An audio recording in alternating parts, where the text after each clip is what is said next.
Hello guys, as usual stay home, stay safe and do Excel chemistry. Alright, so today we are going to talk our or continue the further discussion that we have stopped the other day. And before I do, Khyati Priya, very good performance, and I hope it is Anusha from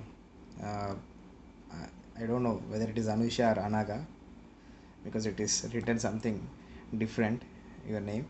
I hope it is Anusha. So both of you have done very good in chemistry, so keep doing the same, and others also. uh, I would say give some more effort, be loyal to yourself and do the things up to the mark. Okay. So both the girls, boys, come on, bring it on. Both the girls, good, keep going the same way. Alright, so today let's talk about the furthermore properties. In the last class we spoke about something called as electrophoresis and what exactly is happening during the electrophoresis, right? So today we'll talk about something called as osmosis. In fact, let me read it as electrical osmosis or electric osmosis.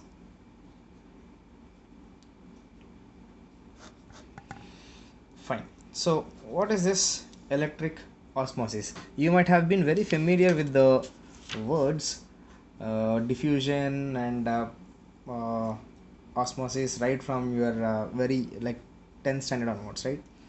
So same phenomena, but some students might like feel difficult or they may be confused, but nothing to confuse, it's very simple. Okay, so electric osmosis or electro osmosis. Fine. So what happens exactly in the electrophoresis? We have seen that the dp particles and dm particles are separated. How are they separated? By using the electric field, all the dp particles will move towards the, I think I have shown, right? So in case rough recapitulating the things, so I have a beaker filled with the colloidal solution, and inside this colloidal solution I put two rods. Okay, and one is positive and negative, cathode, anode. And if I have the sol present, that is colloidal solution present here, let's say for example the common one I said AgI, silver iodide, which is negatively charged.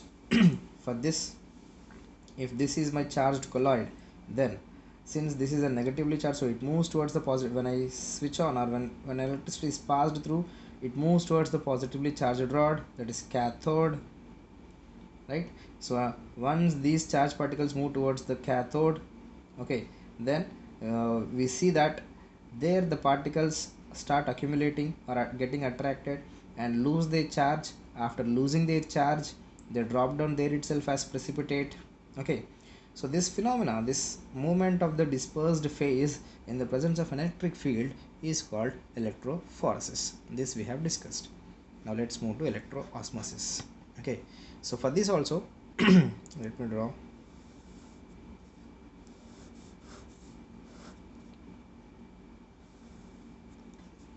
Suppose I have a container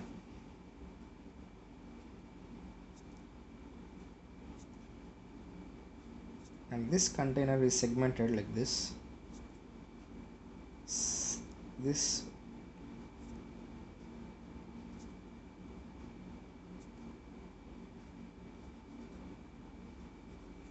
so here is my colloidal solution. The dp particles are uniformly distributed, and here I have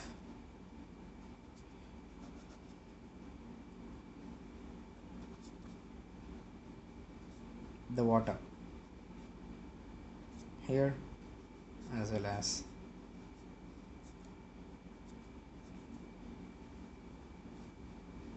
here. Okay, so this is my input for,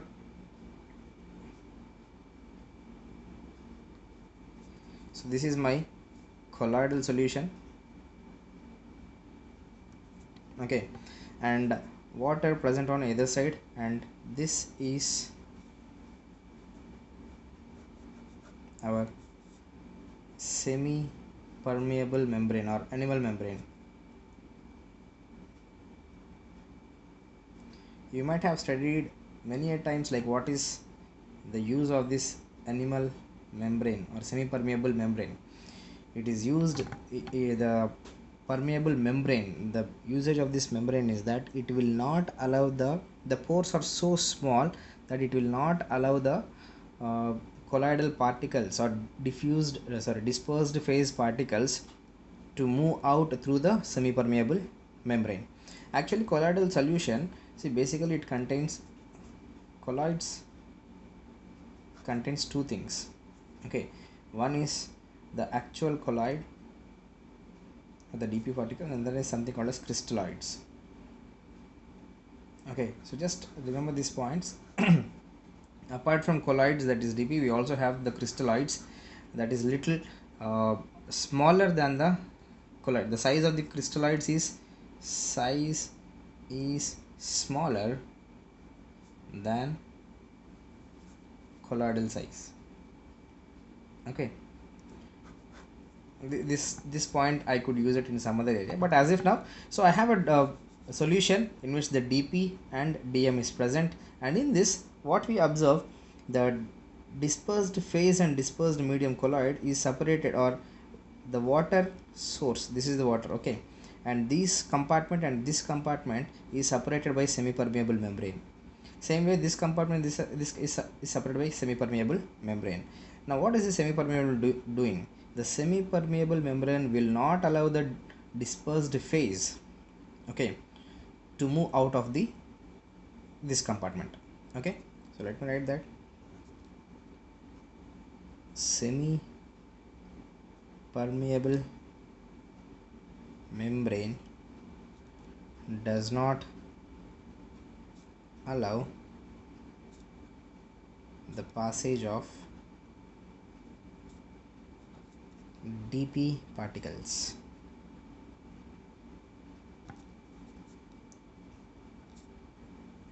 It allows only the dm. Okay, so now this phenomena of moving, okay, we know that we have studied it, the movement of particles from higher concentration to lower concentration is called as diffusion, and if the process is happening in terms of a semi permeable membrane, we see it is an osmosis. But what is this electroosmosis? It's a very natural phenomenon that the dm particle starts moving into this compartment through the semi permeable membrane, but it takes long time. Okay, if this to happen, for suppose let's say it may take some 2 to 3 hours. If 1 liter of solution, it may take some 2 to 3 hours. But if I relate, or if I use it in the presence of positive rod, and if I placed negative rod, okay, so now itself the process is carrying on in the presence of electrodes, that is positive and negative, that is in terms of electricity. In the presence of electricity, the movement of the particles is very fast, so it hardly takes like 10 to 20 minutes. Fine. So this phenomena of moving the dm particles through the semi permeable membrane, now how do I know like the dm particles are moving or not? Here I have something like there's a check. Okay, so the water level initially is maintained, so let's say like this is our initial level. Okay, over a period of time, once we switch on, the water level slowly increases in this. So this increment, okay, delta L, let's say, or this change in the water level. Fine, change in the water level, this is the change in the water level. This change will help me to understand that the dm particles have been diffused in this compartment. Suppose if there is no increment here, and if I find any increment on this side, same thing can happen. So if this is the change, then I will say that the dm particles have moved into this compartment. Okay, so on a whole, we can say that the dm particles moves into the other compartments through the semi-permeable. This process is called as electroosmosis. So by definition, very important point. Important is the definition. They may ask you straight away, even in the board exams also it is important. The movement of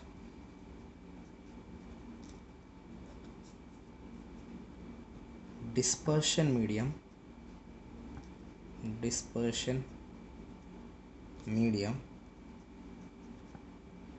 under the influence of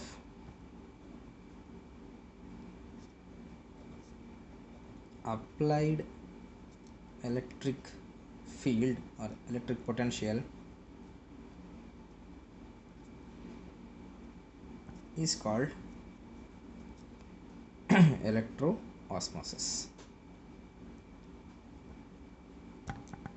Okay, so here you can see like what is the advantage of this electroosmosis. Like if at all the concentration of or the level is increased in this case, then I can say that the dm particles are negatively charged. Why? How can I say that it is negatively charged? Because this is attached to what? Positively charged rod. If it is a positively charged rod, if the sol of the dm particles, we know that if dp is negative, dm should be positive. If dp is positive, dm should be negative. On a whole, the colloidal solution on a whole maintains the charge neutrality. It is neutral in charge, correct? So suppose if I say like, if at all I am using AgII minus, then I can clearly say that the colloidal solution to be neutral, dm should be what? Positive. Dm should be positive. So if this is positive, then will it move in this compartment or in this compartment? Obviously into this compartment. Okay, so raising the level will prove me that this is what the dm particles are positively charged. If the compartment level is increasing, so it shows that dm particles is negatively charged. Okay, so let's write the use of this. There are some more uses in fact, or let me summarize the use of both. Okay,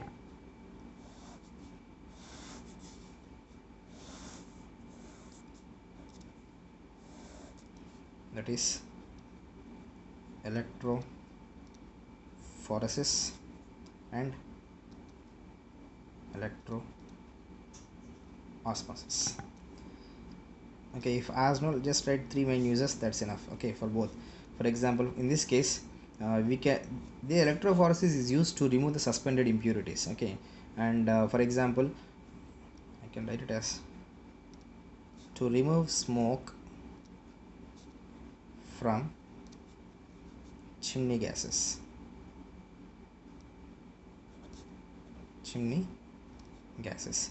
You know, we know that in our houses we use the chimney gases, right? Sorry, chimneys, right? In the kitchens and all.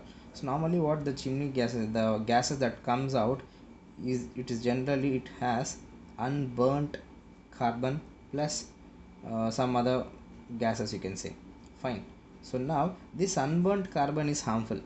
If it is exposed to the atmosphere also, it does not mix, or it does not react with anything, and it remains as, and it pollutes the air. So to avoid this, for the chimneys we have the porous, or we have the mechanism like the carbon particles, instead of going along with the gases, they stick to the walls of the chimney. Fine. So even if this is not there, while the gases are coming out, you can see that chimney is having a very thick dark black carbon content in it. Okay, so you just take it to the shops, and they do this electrophoresis only, and they remove the particles of that, and the chimney remains as it is. Fine. So in other words, what is happening here is for the removal of smoke from the chimney gases. Same, it is also used in electroplating of rubber, same phenomena. And it is also used for determining the determination of charge on the dp particles. Okay, similarly, when you talk about this one, it is also used, that is, it is used for the removal of water from peat. Peat is nothing but coal. Okay, so you know, like coal, the peat contains water molecules also in it. Fine. So that is a very wet coal, you can say. So from that the water has to be removed. What you do is just take that, put it in a bag of semi permeable, drop it in a water. Okay, automatically water will start oozing out through the peat, through the semi permeable membrane, and the coal remains into that semi permeable bag that you have considered. Okay, so that is one thing. And it is also used for dewatering, for or in moist clay. Okay, so that is another use. And you can also find its use in drying the dye pastes, drying the dye pastes. In everything you can see, like, all of them has water as the DM, so the DM starts moving out. And one important point between them is what, in the electroosmosis we see the DM particles moves, in the electrophoresis we see DP particles moves. Okay, fine. So these are the three main differences I can say. If asked for like 4 marks and all, you can write the definition of that, give some more example, 2 to 3 examples, and write the major differences. That's enough. Okay, so this is what about electrophoresis and electroosmosis. Clear? All right, now let's move to the next topic. That is, in fact, we were talking about the properties. We spoke about the Tyndall effect, we spoke about the Brownian movement, right? That is related with size, related with charge. Charge is nothing but all these things. Now let's talk about the main property of color. What do you say? The colloidal source we have seen, like, there are various colors. Gold, best example. Okay, gold sol is purple in color, and in fact it has various size. Now to understand about it, let me make you first try to understand why the color is observed. Okay, these things happens even in everywhere you see in physics and chemistry, the uses of colors and all.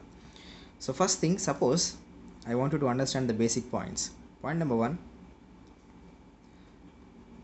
the electromagnetic waves when strikes on any object.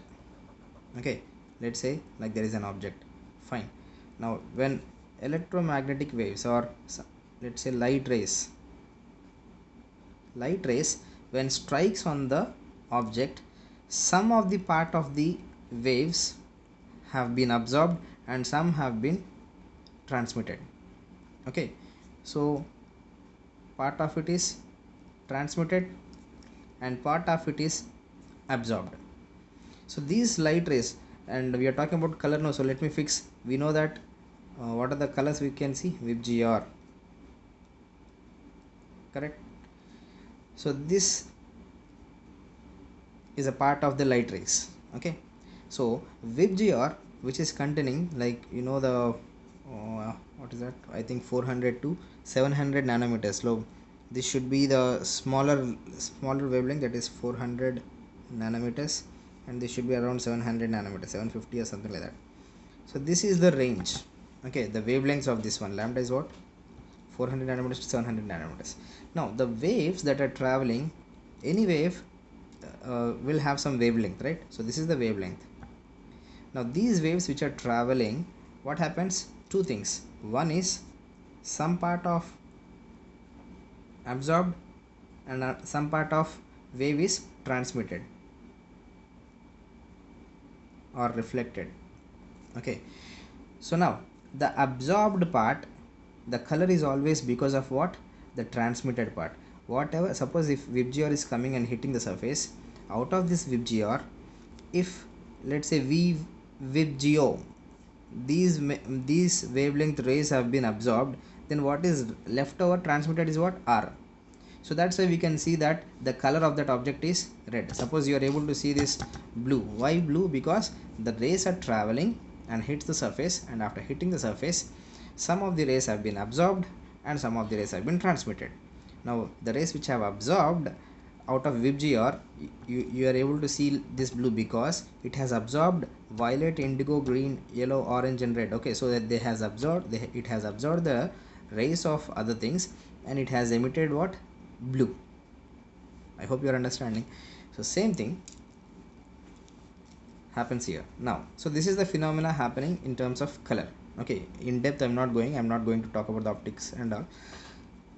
What is necessary for me is this. So on a whole, this particle, the color of the particle, the color of a substance is depending upon this fellow. Okay, so as the size and shape of the colloidal particles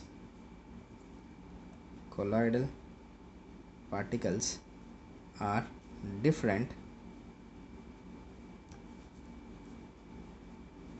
so we observe different colors.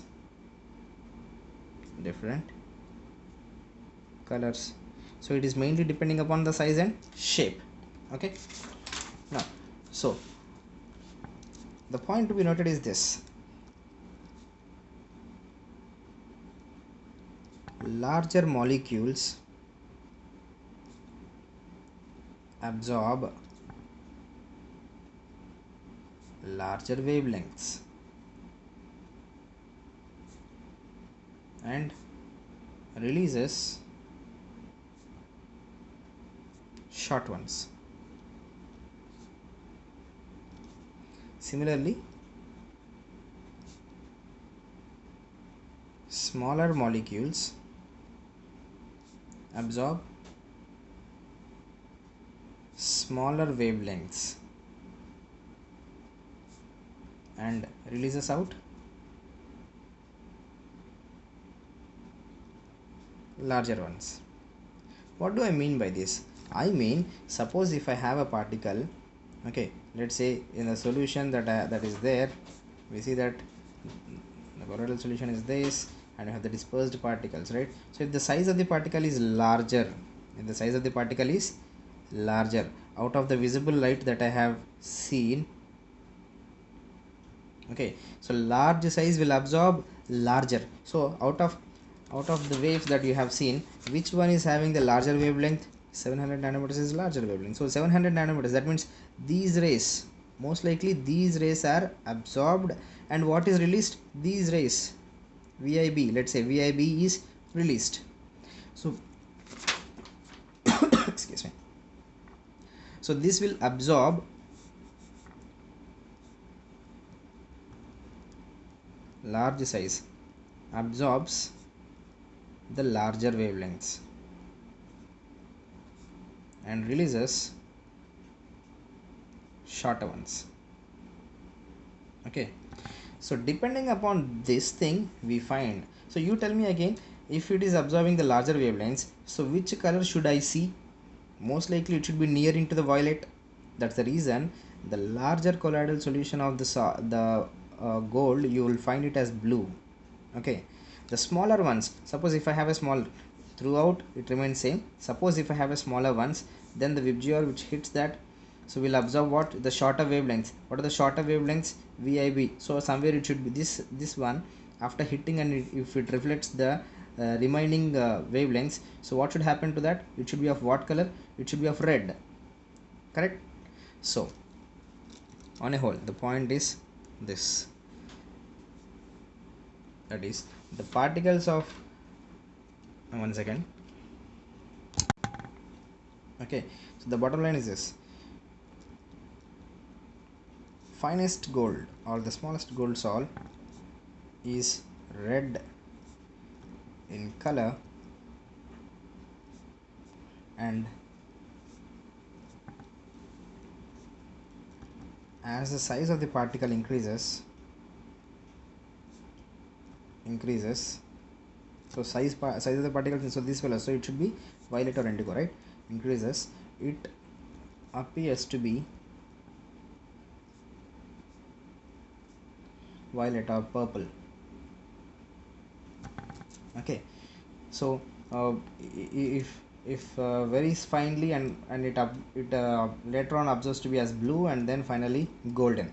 Okay, so on a whole, bottom line is this: larger particles absorbs larger wavelengths, smaller particles absorbs smaller wavelengths, and whatever the wavelengths that is absorbed will emit the remaining things, and depending upon the remaining wavelengths we find the color. Simple. All right. And apart from this, it also depends upon the shape. So this is what about the size. When you're talking about the shape, it also depends on shape. For example, which is the best example is, yeah, this yellow ones and this one only. The color that you have observed, okay, that is red ones, it appears to be spherical in shape. Okay, red gold sol is because of the shape that is spherical shape.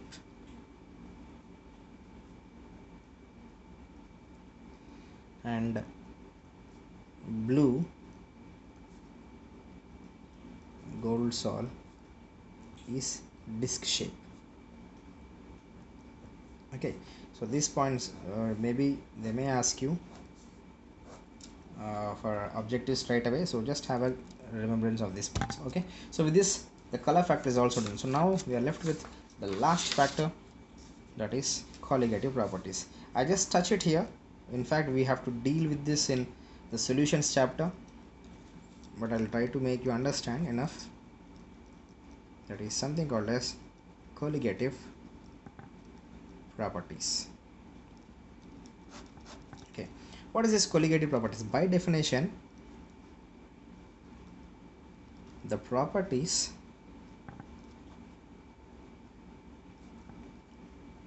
that depends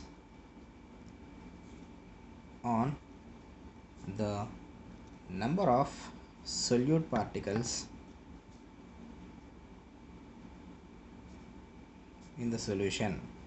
Okay, right now, what is our what should be the word solute? Solute has to be replaced by dp particles. In the solution, it has to be colloidal solution. Okay, so this is what dp in the colloidal solution. Okay, now what is the meaning of this one? For example, let's say, in fact, these colligative properties, there are four kinds. One is, let me talk about one thing. For example, elevation of boiling point. Elevation of boiling point. You know what is the boiling point of water? What is the boiling point of water? 100 degrees Celsius. Boiling point of H2O is what? 100 degrees Celsius. But when you see the boiling point of milk, okay, it is not 100 degrees, although it is near to 100, but it is actually 100.3 or 4. Okay, 100.3 degrees Celsius, like that. So you can see that, what is milk, by the way? Milk is nothing but butter fats dispersed in water. Dispersed in water. Yes or no? Fats dispersed in water. So we know that water, if these fats were not there, water's boiling point is 100 degrees Celsius. Even milk, suppose if this fat was not there, let's say, like, I term it as milk, but all the fats are removed completely and I have only the water molecules, and if I heat that, definitely its boiling point should be 100 degrees Celsius. But milk's boiling point is not 100 degrees Celsius because it contains the fats dispersed in water.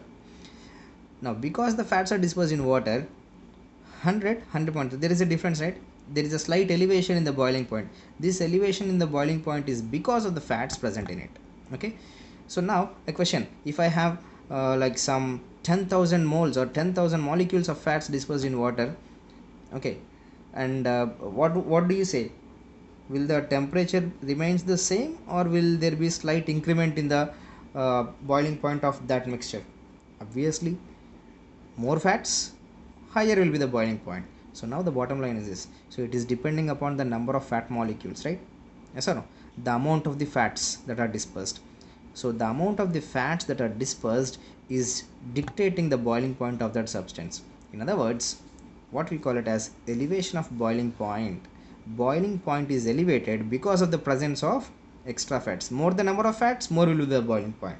Such a phenomena, such a property is called as colligative property.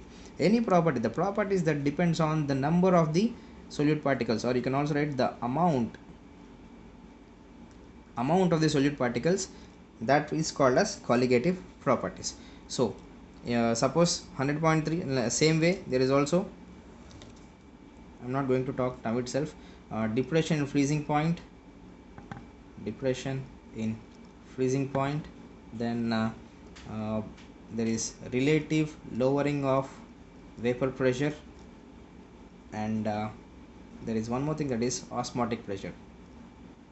Okay, so uh, also all these three also varies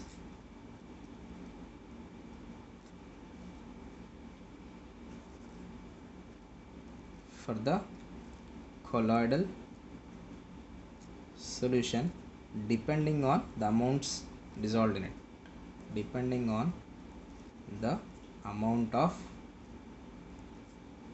dp dispersed.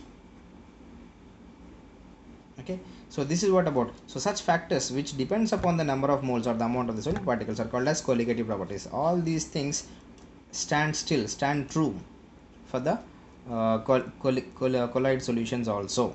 Fine, so these are the four properties that you can study about. Okay, so let's stop here. We'll continue in the we have two main topics left over, that is coagulation, and second thing is like emulsions. Okay, like maybe in 2 days we'll finish off that. Fine, let's stop here.